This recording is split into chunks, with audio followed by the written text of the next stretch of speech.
On me dit que nos vies ne valent pas grand-chose, elles passent en un instant comme fanent les roses. Você ouve a partir de agora Conte Outra, com Josi Conte. Pourtant quelqu'un m'a dit que tu m'aimes encore, c'est quelqu'un qui m'a dit.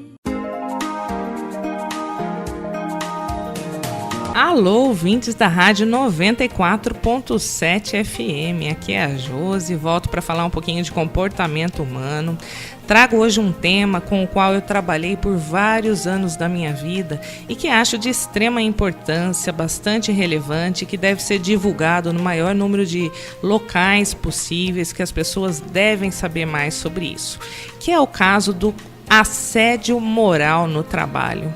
Vocês sabem o que é assédio moral, né? Então, o que é assédio, né? Assédio moral no trabalho é quando uma pessoa, né, no seu ambiente de trabalho, ela sofre algum tipo de comportamento que é agressivo, né? Então alguém tenta desqualificá-la, alguém por alguma maneira, algum ato faz com que ela fique desestabilizada emocionalmente, a ofenda, tira a pessoa daquela coisa que ela fazia, não fala com ela. Então são vários comportamentos que, de alguma maneira intencional, fazem com que esse trabalhador, lá no seu ambiente de trabalho, se sinta muito mal.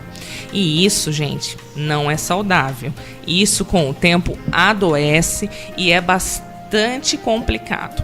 Para a gente entender que a pessoa realmente está sofrendo um assédio moral, a gente tem que ter claro que existe a intenção de fazer mal para o outro, né? Que a pessoa que está assediando tem a intenção de prejudicar o trabalhador.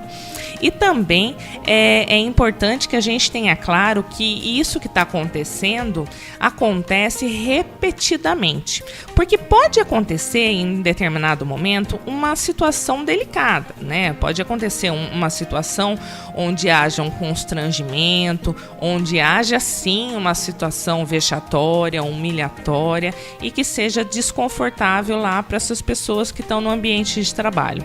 Entretanto, o assédio moral ele vai se caracterizar quando houver intenção, como eu já falei, e quando houver repetição. Então, reiteradamente, né, repetidamente, o trabalhador lá no seu trabalho sofre com determinadas coisas que fazem com que ele se sinta mal. Que tipo de coisa pode acontecer? Alguém pode, né? E esse alguém, muitas vezes, é sim o chefe, né? O superior hierárquico. Mas pode ser também colega, pode ser até um subordinado, tá? Tenham isso claro. Mas alguém que venha para ele e use brincadeiras. Essas brincadeiras podem ser racistas, podem ser sexistas, né? Por exemplo, se a pessoa é morena, fazer uma piadinha com a cor dela. Se a pessoa é mulher, falar que alguma coisa aconteceu porque ela é mulher. Outros comentários, mesmo fora de contexto, mas que tenham alguma intenção de desmoralizar e de humilhar, né? Fazer algum comentário, por exemplo, a pessoa está devendo em algum lugar e a pessoa vai lá e joga isso na cara, mas já com intenção de humilhar. Então, qualquer tipo de fala ou comportamento fora do contexto de trabalho e que vise desmoralizar. A pessoa também pode ter uma fala que tenha ironia e descaso, né? Então, por exemplo, a pessoa vai lá, ela entrega um trabalho para o chefe, alguma coisa assim. E essa pessoa desmoraliza esse trabalho, diz que aquilo tá um lixo, de que aquilo não presta, né? Ou seja, isso não é uma maneira de orientar sobre aquele trabalho entregue. E é uma maneira que está humilhando. Logo, isso pode sim, se acontecer várias vezes, caracterizar um assédio, né? Outra maneira de assediar é não entregar trabalho, né? Então, às vezes, a pessoa ela pode falar, não, você não tem competência para isso, eu não vou dar nada. Uma vez eu vi a história de um dono de farmácia numa outra cidade, que o funcionário dele era motoboy. E ele sofreu um acidente, ele sofreu um afastamento e ele voltou do afastamento. Quando ele voltou do afastamento, ele não podia dirigir a moto, ele estava apto para voltar para o trabalho, mas ele ainda não estava apto para fazer as entregas que ele fazia. E aí o que o patrão fez?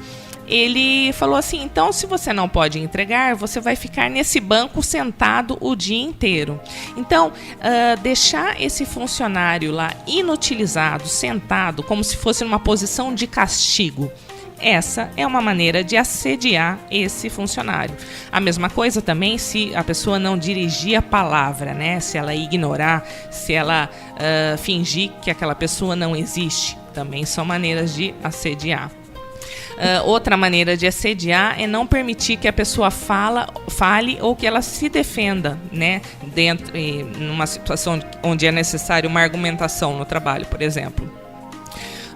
Que mais? Punições desproporcionais, né? Então, por exemplo, lá a empresa tem mais ou menos uma norma de conduta do que deve acontecer em caso de atraso ou em caso de falta. E nessa pessoa que está sofrendo algum tipo de perseguição, essas punições são sempre mais graves, né? Então, ninguém perde a cesta básica. Ele vai lá, né? Essa pessoa falta, essa pessoa perde a cesta básica. Então, a gente percebe que há uma desproporção no nível das punições que são atribuídas a essa pessoa. O que mais? Tom de voz alto, agressivo, né? Então são várias coisas, né? Também outras maneiras de atrapalhar a pessoa mesma, né? Mexer nas folgas dela de uma maneira que realmente vise, que prejudique, ou mexer no horário para impedir que ela tenha interação com outros participantes do grupo de trabalho. São várias coisas, né? Então, o que é importante? Se a pessoa desconfiar que ela está sofrendo, que se ela está passando por uma situação assim, que ela vá conversar com pessoas que possam orientar, né? Existem em algumas cidades órgãos responsáveis por orientação à saúde do trabalhador. Também tem o Ministério do Trabalho, acho que na cidade de Amparo é o mais próximo de Socorro, que também dá orientações nesse sentido e que também pode dar um advogado ou mesmo orientações com pessoas de confiança. O que é importante? Se a gente está em sofrimento, a gente deve falar com pessoas que possam orientar e nos ajudar a pensar.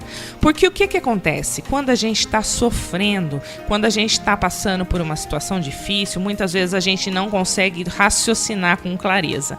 Ainda mais quando isso envolve o nosso trabalho, o nosso ganha-pão. Então, muitas vezes a gente vai engolindo, a gente vai só aceitando aquela humilhação.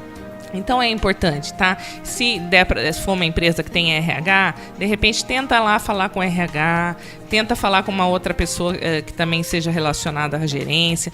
Tente falar primeiro de tudo com a própria pessoa que tem demonstrado esse tipo de comportamento agressivo, porque é importante que antes de qualquer outra esfera seja tomada, que a gente respeite as hierarquias e que a gente tente sempre falar primeiro com a pessoa com a qual a gente está tendo problema para depois procurar outras esferas. Mas, primeira coisa, não se cale, procure ajuda, fortaleça-se, que é só assim que você vai impedir que você fique doente por causa de uma situação no trabalho. Era um pouquinho disso que eu queria falar. Em outro momento a gente pode retomar esse tema com mais riqueza, né, com mais detalhes, tá? Eu sou a Josi, até o próximo programa. On dit que le destin se moque bien de nous, qu'il ne nous donne rien et qu'il nous promet tout. Você ouviu Conte Outra com Josi Conte. On tend la main et on se retrouve fou. Pourtant quelqu'un m'a dit que tu m'aimes encore. C'est quelqu'un qui m'a dit